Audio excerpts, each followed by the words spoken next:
As promised in Insights number 6, here's Insight number 7, where I do finally address flexibility, score plateaus, and how to use flexibility to get over score plateaus. So, last Insight series was really about how much practice is enough practice, and that's a question that I get because a lot of you are getting discouraged. You have put in a lot of practice, you put in a lot of hours, and have reached a point where you're not really seeing results, and so, in other words, you've hit a plateau. Flexibility is probably what you need to break past that plateau. And so, like I said, hitting a score plateau can be quite discouraging. If there is one thing that really burns people out, it's this. But the thing to remember is that not every plateau really is the same. Sure, most people I think eventually end up near the same place, but where you are now, the things that are stopping you may be different. And so, just because you hit a plateau doesn't mean that you can't get past it. It rarely does, but you may need a specialized approach to it.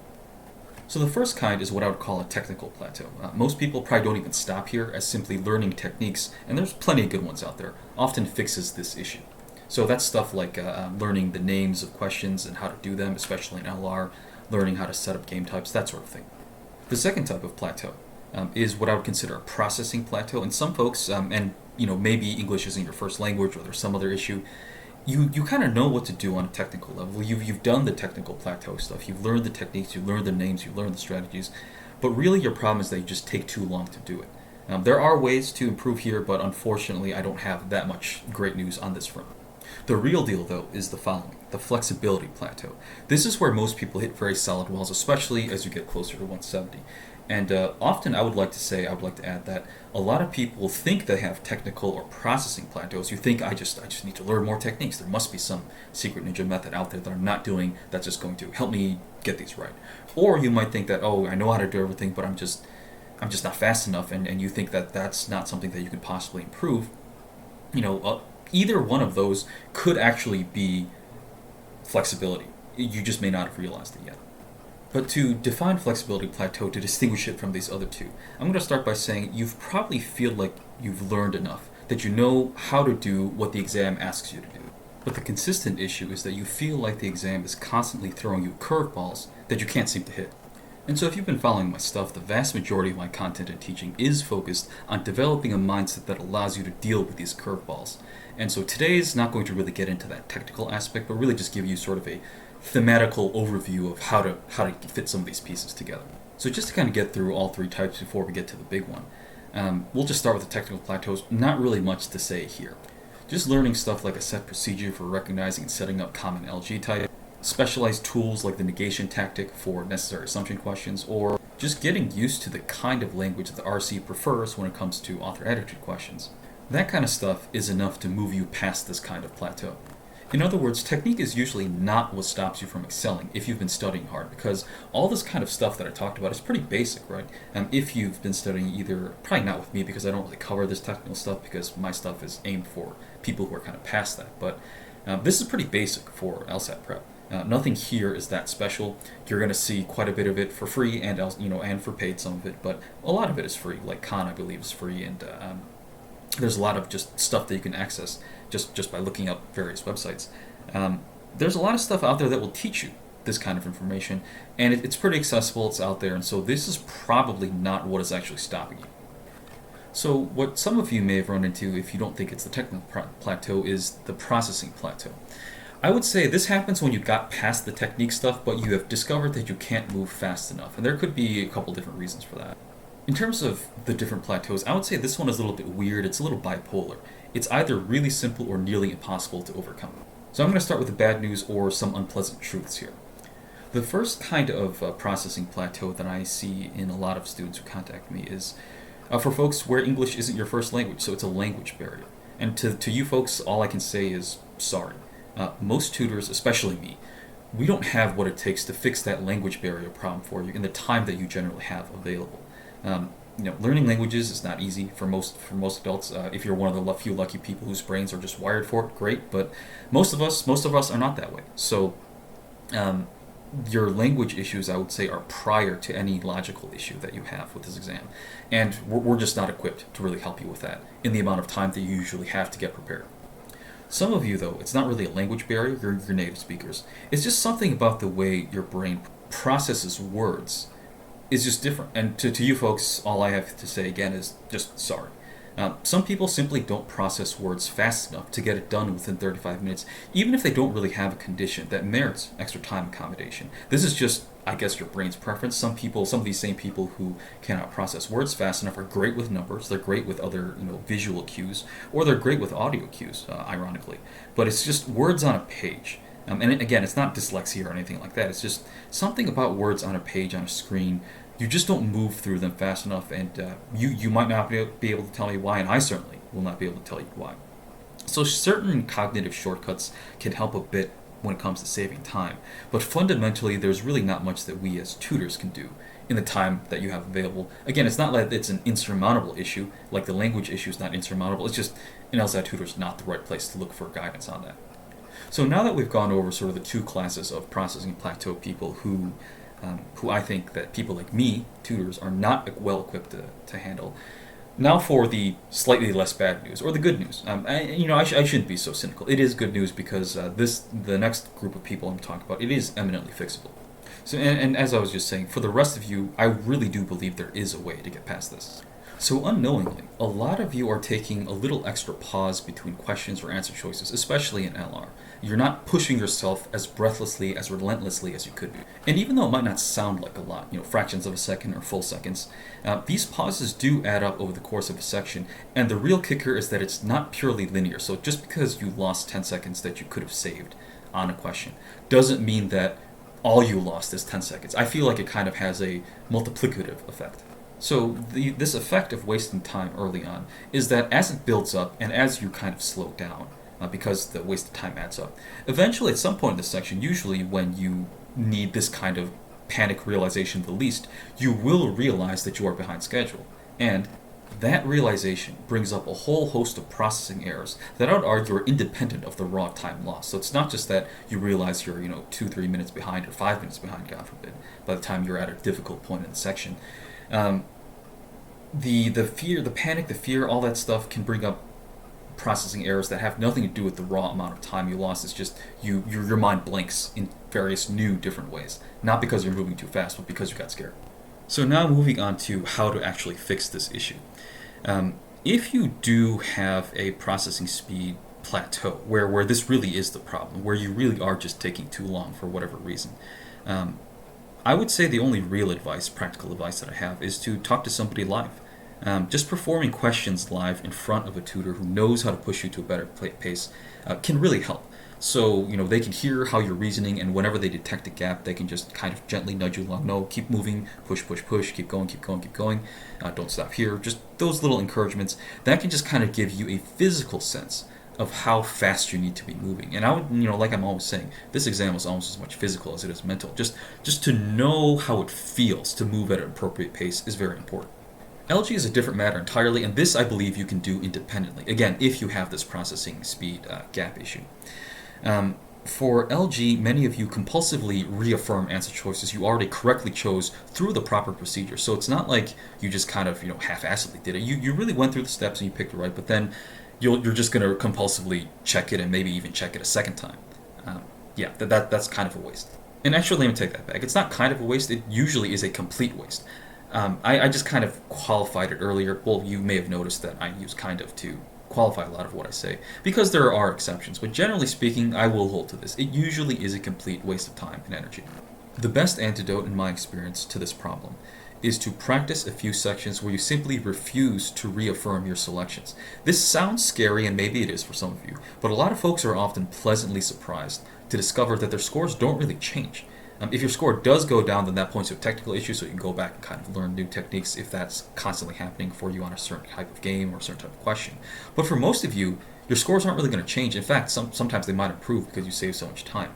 So yeah, this is an easy way to detect whether or not you are, in fact, spending too much time reaffirming stuff on LG, and it will also at the same time give you confidence that, hey, I don't actually need to do that, and so you can continue practicing not doing that and continue to see good results.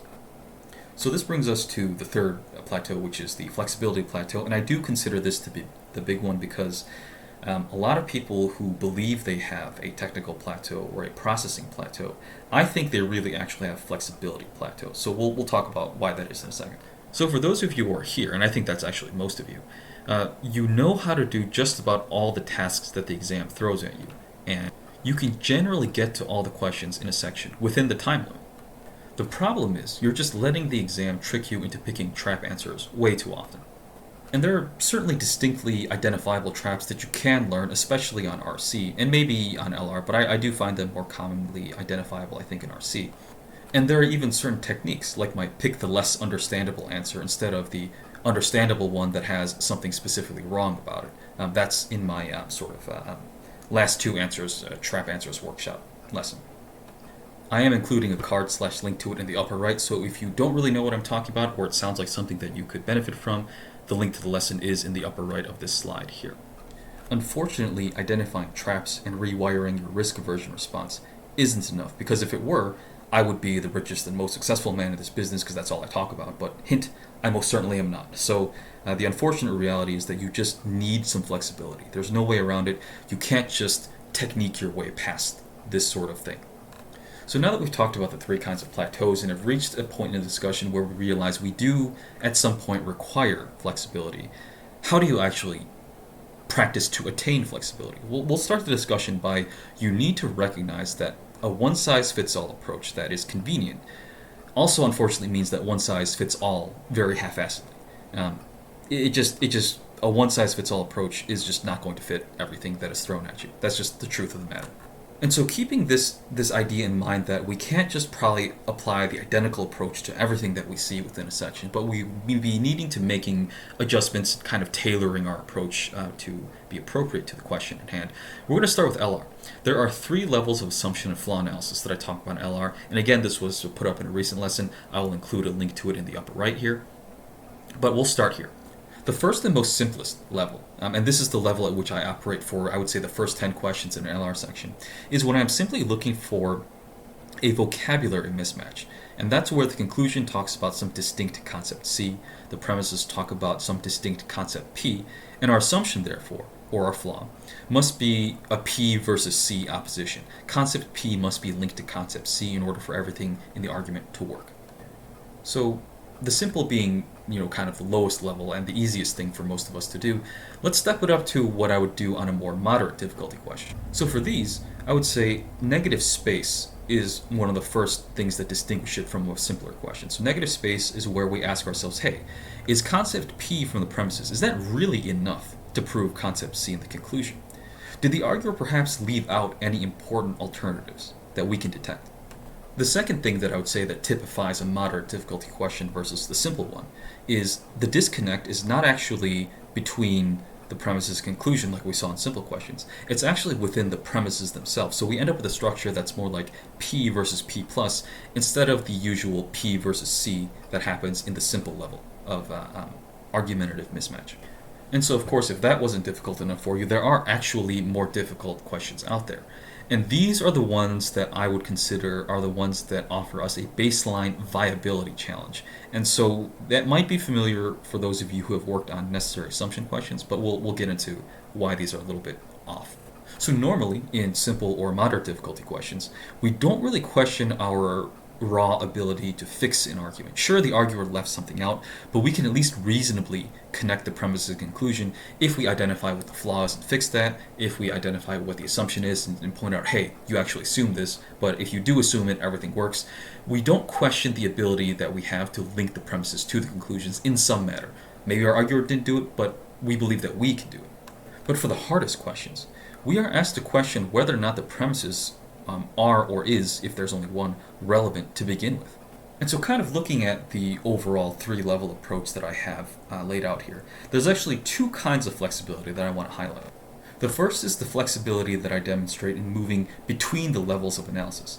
I'll start at simple or moderate depending on where I am in the section, but I'm really unfazed when the answer choices force me to move up to the difficult level. I'm always ready to step it up if need be. And this is also true when I'm at the beginning of an LR section where the questions are typically easier. I'll start at the simple level, but as you have experienced, they very often, in fact not often, they always throw in, within the first 10 or 12 questions that are supposed to be easier, they'll throw in a tough one there to break your pace. And so to be ready for that, I'm always also mentally ready, even at the very beginning of the section, the easiest part, to step it up if I have to. So I have this whole thing just kind of in my head, and I'm just ready to move right up the ladder if the question calls me to. So that's one obvious level of flexibility here. But I do want you to notice that even within each level of analysis, so it's not really about moving from simple to moderate up to difficult, even if you're staying in the same level and not really moving, note how general the wording is. I'm not going for exact prephrases, but instead I'm only looking for the general boundaries of what a correct answer might talk about. So this leaves me substantial leeway to select answers that have been intentionally worded to not sound like what the typical student and the typical LSAT trained person would prephrase. And that's another favorite trick of theirs, but I'm ready for it because I'm not looking for that prephrase. I'm just looking for elements of it. And even if it gets a little bit jumbled around or not worded properly, I can still, if I can, since I'm looking for the elements rather than this exact phrasing, that does offer me quite a bit more flexibility. But LR is not, of course, the only section on the exam, and it is also not the only place where you can demonstrate quite a bit of flexibility. Let's talk about LG next. So kind of like LR, I will sort of break it down into a simple, moderate, and difficult situation. At the simplest level, the one that requires the least flexibility on our part and the one that scares us the least, it's when the game is a very standard example of a known type. It's an ordering game with no ifs, ands, or buts. It's just 7 things that we're putting in order, and there's nothing else to it. It's a very simple standard. Those things don't really require adjustment on our part. That's the simplest level of game.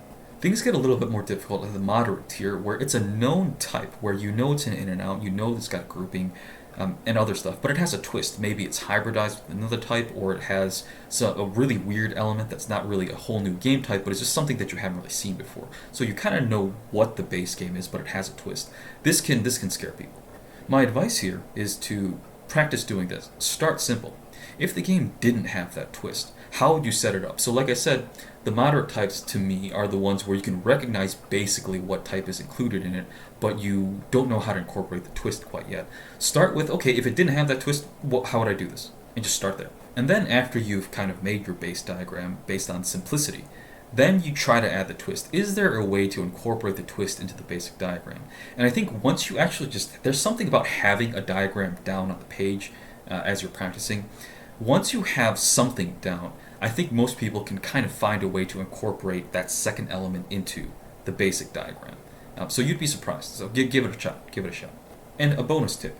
If the above 2 steps don't work, you can kind of cheat the system by looking at the rule checker question, which is usually the first question in the section.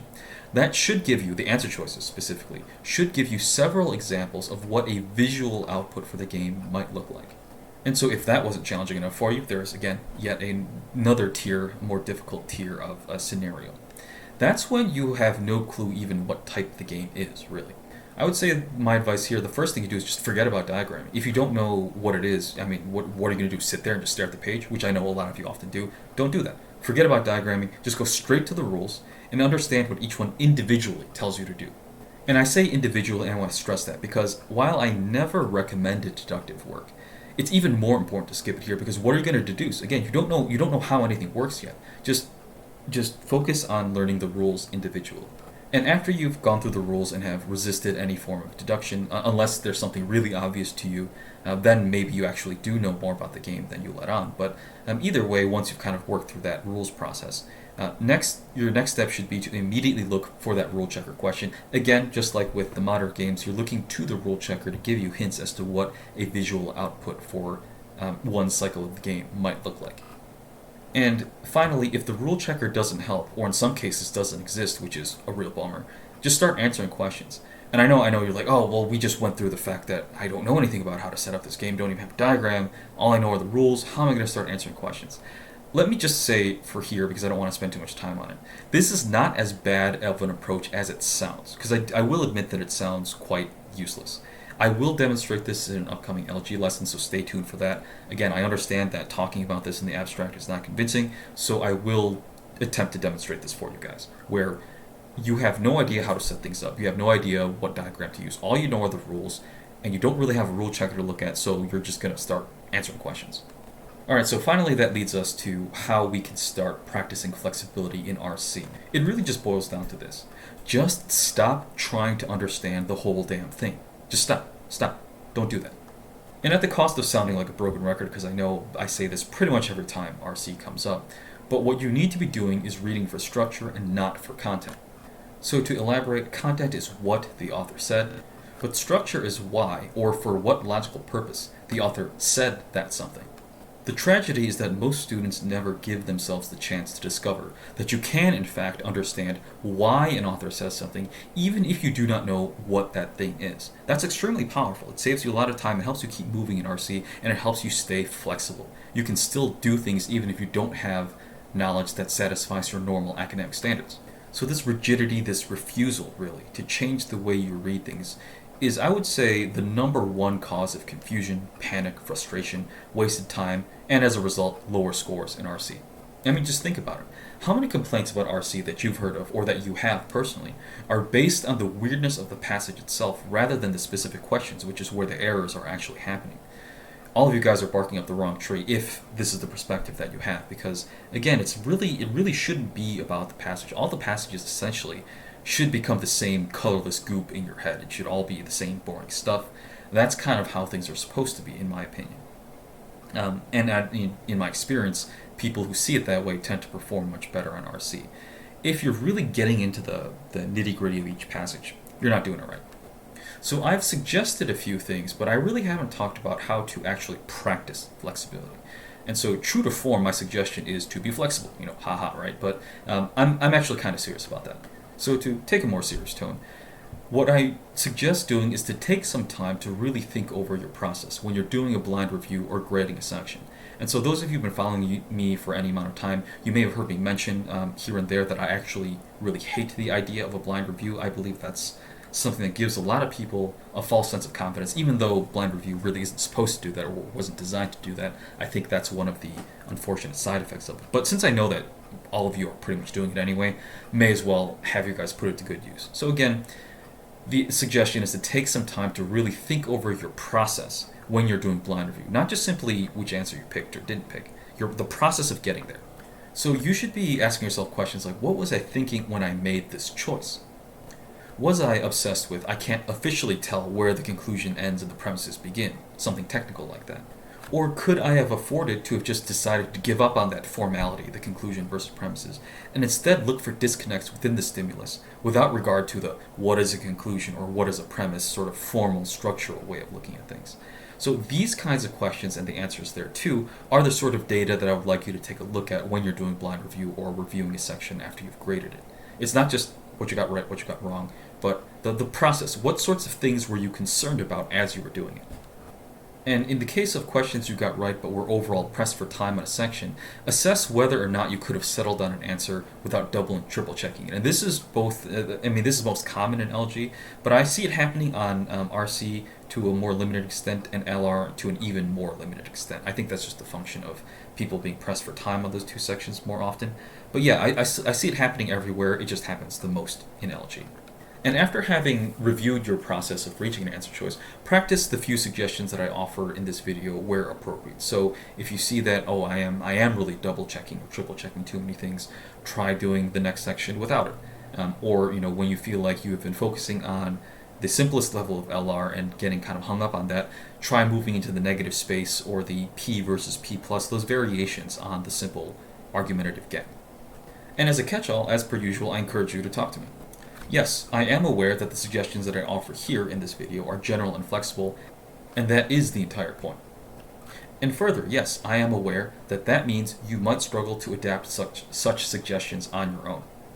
But finally, yes, I am also more than happy to work with you via that free consultation. For a lot of you, that's actually all you'll ever need.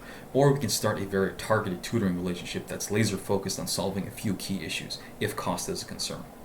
So, talking to me is probably the easiest and fastest path to it. Obviously, for some of you, it's not going to be free, but for most of you, actually, it will be free. Email me, it never hurts to reach out. And speaking of reaching out, that brings us to this usual slide that comes at the end of all my presentations. Thanks for watching, like and subscribe, do all the YouTube stuff. But most importantly, my email address is here. Feel free to send any inquiries there, whether it's for tutoring or whether it's just a question about material or whether it's just to say that I'm wrong and challenge me to something. That's great. Not only is that potential content, that helps you. So challenge me if you think that anything that you've come across doesn't really fit what I've said, or there's something that you've come across that you feel hasn't been addressed by what I said. Either one of those is great. It always helps me as an instructor, helps you as a student. Don't hesitate. Reach out to me.